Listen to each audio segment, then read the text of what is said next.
बिस्मिल्लाहिर्रहमानिर्रहीम। अस्सलाम वालेकुम student. I am Asif Mumtaz from channel Mumtaz physics. आज के न्यू लेक्चर में आपको खुशामदीद कहते हैं। स्टूडेंट, आज हमने जिस टॉपिक को स्टडी करना है वो है impulse. First of all student, हम इम्पल्स को डिफाइन कर लेते हैं। स्टूडेंट, इम्पल्स दो चीज़ों का प्रोडक्ट है। The product of force and time is called the impulse. यानी हम यूँ कहेंगे, अगर इसकी डेफिनेशन को लिखें, the product of force and time is called the impulse. और स्टूडेंट, इसको डिनोट करते हैं, it is denoted by capital I. और स्टूडेंट, अगर हम इसके फार्मूले को देखें तो इसका जो फार्मूला है हम कुछ इस फॉर्म में राइट करेंगे। आई इज इक्वल टू किस चीज़ के इक्वल आ रहा है स्टूडेंट?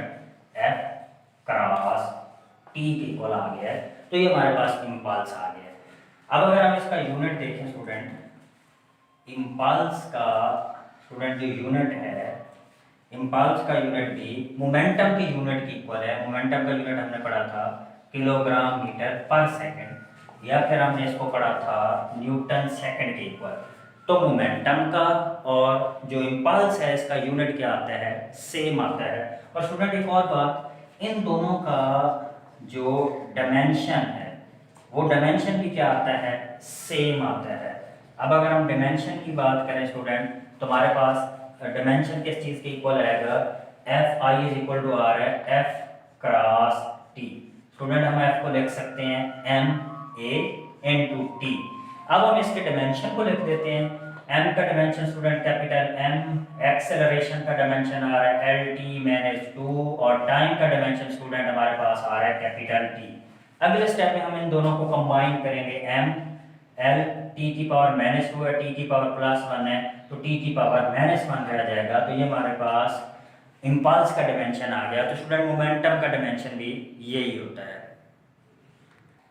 तो स्टूडेंट, ये जो इम्पल्स है, इम्पल्स भी कौन सी क्वांटिटी है? इम्पल्स भी वेक्टर क्वांटिटी है। सेम जैसे हमने पढ़ा था मोमेंटम वेक्टर क्वांटिटी है, इसी तरह ये इम्पल्स भी वेक्टर क्वांटिटी है। अब स्टूडेंट, हम रिलेशन देख लेते हैं। Relation between momentum, relation between momentum and impulse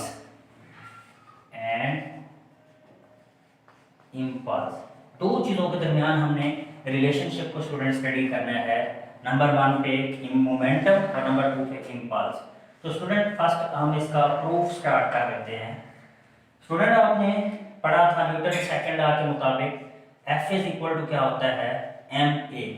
और ए को एक्सेलरेशन है। एक्सेलरेशन किस चीज़ के बराबर होता है? Change in velocity over time. तो हमारा ये रिलेशन कुछ इस तरह से हो जाएगा, F is equal to M, ये हमारे पास आ जाएगा डेल वी ओवर टी के। और स्टूडेंट, आपने ये पढ़ा था कि जो डेल वी है वो इक्वल होता है वी एफ माइनस वी आई, यानी final velocity minus initial velocity. तो एफ इज इक्वल टू हमारे पास आ जाएगा एम, और ये हमारे पास आ जाएगा V F minus V I over किसके बराबर आ जाएगा? टी के बराबर आ जाएगा। नेक्स्ट स्टेप में स्टूडेंट हम इस एम को मल्टीप्लाई करेंगे, तो एफ इज इक्वल टू हमारे पास हो जाएगा M V F minus M V I over T.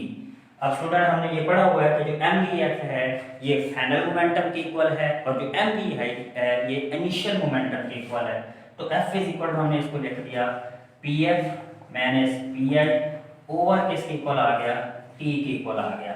अब नेक्स्ट स्टूडेंट, अगर हम इसको देखें, इस टी को अगर हम इस साइड पे ले आएंगे, डिवाइड और टी अगर यहाँ पे लेके आते हैं तो टी यहाँ पे मल्टीप्लाई हो जाता है, तो यहाँ पे आ जाएगा एफ क्रॉस टी, और ये हमारे पास आ रहा था P F minus P I. और स्टूडेंट, आप जानते हैं जो P F minus P I है ये डेल पी के बराबर होता है। तो यहाँ पे ये किस चीज़ के बराबर आ गया? डेल पी के बराबर आ गया। और हमने एफ क्रॉस टी को पढ़ा था, ये किस चीज़ के इक्वल आ रहा था? इम्पल्स के इक्वल आ रहा था। तो यहाँ से ये रिलेशन आ गया कि जो इम्पल्स है वो rate of change of momentum के क्या आ रहा है? इक्वल आ रहा है। नेक्स्ट स्टूडेंट, इम्पल्सिव फोर्स को देख लेते हैं। Impulsive force. देखिए किसी भी बॉडी के ऊपर जब शॉर्ट टाइम के लिए फोर्स एक्ट कर रही हो, when a very large force and act very short interval of time, then this is called the impulsive force. कैसे इसको एक्सप्लेन करेंगे? When very large force act on the body for very short interval of time is called the impulsive force। अब student अगर आप इसकी example देखें तो cricket match आप लोग देखते होंगे। अब क्रिकेट मैच के अंदर जो बैट्समैन है वो बॉल के ऊपर बल्ले से जो फोर्स अप्लाई करता है वो शॉर्ट मूवमेंट के लिए अप्लाई करता है और वो लार्ज फोर्स अप्लाई करता है। तो जब बल्ले से बॉल के ऊपर जो फोर्स अप्लाई की जाती है उस फोर्स को हम इम्पल्सिव फोर्स कहते हैं। और इसके अलावा स्टूडेंट जो रैकेट से जो फोर्स अप्लाई की जाती है शटल के ऊपर, तो वो भी क्या की जाती है, शॉर्ट इंटरवल के लिए अप्लाई की जाती है और लार्ज फोर्स अप्लाई की जाती है। तो ये भी कौन सी फोर्स है? इम्पल्सिव फोर्स है। तो स्टूडेंट आज हम फिर इस इम्पल्स की और बहुत सारी प्रैक्टिकल एग्जाम्पल को स्टडी करते हैं। तो प्रैक्टिकल एग्जाम्पल इसको स्टडी करते हैं। तो आपने दो बातों को स्टूडेंट याद रखना है प्रैक्टिकल एप्लीकेशन में कि hard object react quickly, hard object react quickly, और नंबर 2 पे क्या है? Soft object react softly. जो हार्ड ऑब्जेक्ट हैं स्टूडेंट वो क्या करते हैं? हार्डली रिएक्ट करते हैं, और जो सॉफ्ट ऑब्जेक्ट हैं वो रिएक्ट करते हैं सॉफ्टली, या इसको आप स्लोली भी कह सकते हैं। अब मैं इसकी प्रैक्टिकल एग्जांपल देता हूं। स्टूडेंट सपोज कि ये आपके पास एक ब्रिक्स पड़ी हुई है। अब ये कोई मैन है जो मूव करता हुआ जा रहा था। अब ये उसका पाँव है। अब सपोज कि उसका पाँव जो है इस ब्रिक को क्या करता है? हिट करता है।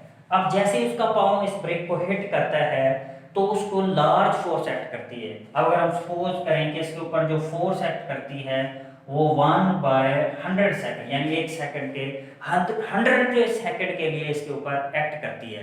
देखो स्टूडेंट, हमने इम्पल्स का फार्मूला पढ़ा है, is equal to F cross T। Student अगर आपका पाँव ब्रेक से लगेगा तो आपको हर्ट होगा, आपको तकलीफ होगी। क्यों तकलीफ होगी स्टूडेंट? कि अब आपका जो पाँव जब हार्ड बॉडी से लग रहा है, यानी ब्रेक हार्ड है, जब इससे लगेगा तो जो टाइम है वो टाइम डिक्रीज हो जाएगा। हमने पढ़ा कि जो इम्पल्स है वो दो चीजों का प्रोडक्ट है। अब स्टूडेंट जो टाइम है वो डिक्रीज हो गया।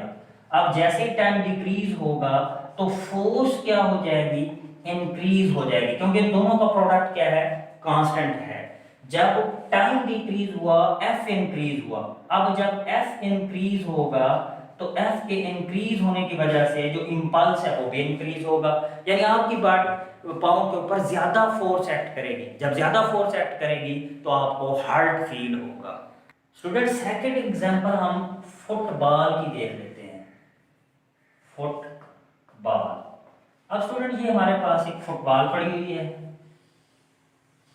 अब आप इसके ऊपर क्या करते हैं? अपने पाँव से फोर्स अप्लाई कर रहे हैं। ये सपोज कि आप इसको हिट लगा रहे हैं।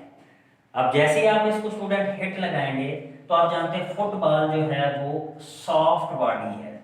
अब जैसे ही आप फोर्स अप्लाई करेंगे तो फोर्स अप्लाई करने से ये जो बॉल है ये अंदर की तरफ थोड़ी सी क्या हो जाएगी? बेंड हो जाएगी, यानी फोर्स अप्लाई करने से एयर प्रेशर जो है वो डिक्रीज होगा, बॉल अंदर की तरफ बेंड होगी। तो हमने इम्पल्स का फार्मूला पढ़ा है I is equal to F cross T। अब ज्यादा टाइम लगेगा उस पाँव को जाके फोर्स को हिट करते हुए। अब जो टाइम है सपोज वो 1/10 सेकेंड है, तो यानी क्या हो जाएगा? टाइम इंक्रीज हो जाएगा। अब स्टूडेंट टाइम क्या हो गया? इंक्रीज हो गया। अब जैसे ही टाइम इंक्रीज हुआ तो आप जानते हैं ये जो फोर्स है, फोर्स क्या हो जाएगी? डिक्रीज हो जाएगी स्टूडेंट। अब जैसे ही फोर्स डिक्रीज होगी तो आपको जो हर्ट है वो कम फील होगा। इस वजह से जब आप फुटबॉल को किक लगाते हैं तो आपके पाँव को हर्ट नहीं होता, और जब आप ब्रिक्स के साथ हिट करते हैं तो आपको हर्ट फील होता है। तो मैंने आपको शुरू में दो बातें बताई, तो हार्ड बॉडी जो है वो रिएक्ट करेंगे क्विकली, और जो सॉफ्ट बॉडी है वो रिएक्ट करेंगे सॉफ्टली। अब स्टूडेंट एक और एग्जांपल देखते हैं कि जब आप मोटरसाइकिल चलाते हैं तो आपको कहा जाता है कि आप हेलमेट पहनें। अब why it is necessary to wear the helmet? Why it is necessary to wear the helmet? Helmet when you drive the bike। यानी जब आप बाइक को चलाते हैं तो आपको कहा जाता है कि आप हेलमेट पहने। अब स्टूडेंट यहाँ पे भी इम्पल्स का फार्मूला अप्लाई होता है। इम्पल्स वाला I इज इक्वल टू होता है F क्रॉस T। स्टूडेंट अगर आपने हेलमेट पहन रखा है तो जैसे ही आपका कोई एक्सीडेंट होता है आप रोड के ऊपर जाके गिरेंगे। जैसे आप रोड के ऊपर गिरेंगे अब आपके हेड के दरमियान और रोड के दरमियान क्या चीज होगी? हेलमेट होगी। अब जैसे ही दरमियान में हेलमेट होगी तो ये जो कोलिजन टाइम है ये टाइम क्या हो जाएगा? इंक्रीज हो जाएगा, और ये जो फोर्स है फोर्स क्या हो जाएगी? डिक्रीज हो जाएगी। अब स्टूडेंट टाइम इंक्रीज हो गया, फोर्स डिक्रीज हो गई। जब फोर्स डिक्रीज होगी तो आपका जो ब्रेन है वो सीरियस इंजरी से क्या हो जाता है? सेफ हो जाता है। तो यानी हेलमेट को हम पहनते हैं सेफ्टी पर्पस के लिए, और सेफ्टी पर्पस में क्या होता है कि जो कोलिजन टाइम है रोड के साथ जो हिट करने का आपका जो टाइम है वो इंक्रीज हो जाता है और फोर्स डिक्रीज हो जाती है। और अगर आपने हेलमेट नहीं पहनी हुई तो आपका जो सर है वो डायरेक्टली जाके क्या करेगा? रोड को हिट करेगा, और जैसे आपका हेड रोड को हिट करेगा तो कोलिजन टाइम क्या हो जाएगा? इंक्रीज की बजाय क्या हो जाएगा? कोलिजन टाइम डिक्रीज हो जाएगा। अब कोलिजन टाइम डिक्रीज होगा तो फोर्स क्या हो जाएगी? इंक्रीज हो जाएगी। ये कब की हम बात कर रहे हैं? Without the helmet. अब जब आपने हेलमेट नहीं पहनी हुई तो कोलिजन टाइम डिक्रीज हो गया, फोर्स इंक्रीज हो गई, तो आपकी बॉडी के ऊपर लार्ज फोर्स एक्ट करेगी और जिसकी वजह से आपको सीरियस इंजरी हो सकती है। तो नेक्स्ट एग्जांपल हम स्टडी करने जा रहे हैं कि हमारी बॉडी के ऊपर, तो नेक्स्ट स्टूडेंट एग्जांपल है कि हमारे स्कल के ऊपर अल्लाह ताला ने हेयर बनाए हैं। अब ये हेयर बनाने का भी कोई पर्पस है, तो हम ये देख लेते हैं कि हमारे स्कल के ऊपर या हमारी बॉडीज के ऊपर जो अल्लाह पाक ने ये जो हेयर्स बनाए हैं इनका क्या बेनिफिट है। स्टूडेंट हमने फिर कोई इम्पल्स का फिनोमेना यूज होगा। इम्पल्स के लिए हमने पढ़ा है I is equal to F cross T। अब स्टूडेंट अगर आपकी बॉडी के ऊपर हेयर है, या हम अपने मेंटल लेवल की बात कर लेते हैं, अपने हेड की बात कर लेते हैं, हमारे हेड के ऊपर ये जो हेयर्स हैं, इन हेयर से सपोज आपके हेड के ऊपर अगर कोई चीज लगती है, अगर आपके सर के ऊपर बाल हैं, हेयर्स हैं, तो जो कोलिजन टाइम है स्टूडेंट वो कोलिजन टाइम क्या हो जाएगा? इंक्रीज हो जाएगा, क्योंकि अब वो बॉडी डायरेक्ट आपके स्कल को जाके हिट नहीं करेगी, दरमियान में हेयर्स आ गए हैं, तो हेयर की वजह से जो कोलिजन टाइम है वो इंक्रीज हो जाएगा, और जो फोर्स है स्टूडेंट वो फोर्स क्या हो जाएगी? डिक्रीज हो जाएगी। अब टाइम हो गया इंक्रीज और जो फोर्स है वो हो गई डिक्रीज, और जब फोर्स डिक्रीज हुई है तो आप जो है क्या कर सकते हैं? आपकी जो बॉडी है उसको जो हर्ट है वो कम से कम होगा। विदाउट हेयर जो है आप 5 न्यूटन की फोर्स को जस्ट बेयर कर सकते हैं। और जब आपकी, ये किसकी बात कर रहे हैं? विदाउट हेयर, यानी अगर आपके हेयर नहीं आपकी स्कल के ऊपर तो हो सकता है कि 5 न्यूटन की फोर्स अप्लाई करने से आपकी जो बोन्स हैं उनके अंदर फ्रैक्चर हो जाए, आपका जो स्कल है वो फ्रैक्चर हो जाए। और अगर हमारी बॉडीज के ऊपर हेयर्स हैं, हमारे स्कल के ऊपर हेयर हैं, तो 50 न्यूटन की फोर्स को हमारी जो स्कल है वो क्या कर सकता है? बेयर कर सकता है। तो इस तरह हम क्या कर सकते हैं? इन हेयर्स की वजह से हमारी बॉडी के ऊपर एक सॉफ्ट जोन क्रिएट होता है, और सॉफ्ट जोन की वजह से क्या होता है कि हमें हमारा जो कोलिजन टाइम है वो बढ़ जाता है, और जो फोर्स है वो कम से कम एक्ट करती है। अक्सर स्टूडेंट आपने मूवीज के अंदर भी देखा होगा कि जब हीरो बहुत ऊपर से जंप लगाता है तो नीचे क्या कर दिए जाते हैं, एयर के बैग जो है ऐसे रख दिए जाते हैं। अब जब कोई भी चीज़ एयर बैग के ऊपर आके जंप करती है तो ये नीचे की जानिब ऐसे क्या होती है, बेंड होती है। सपोज कि ये ऐसे नीचे बेंड हो गई।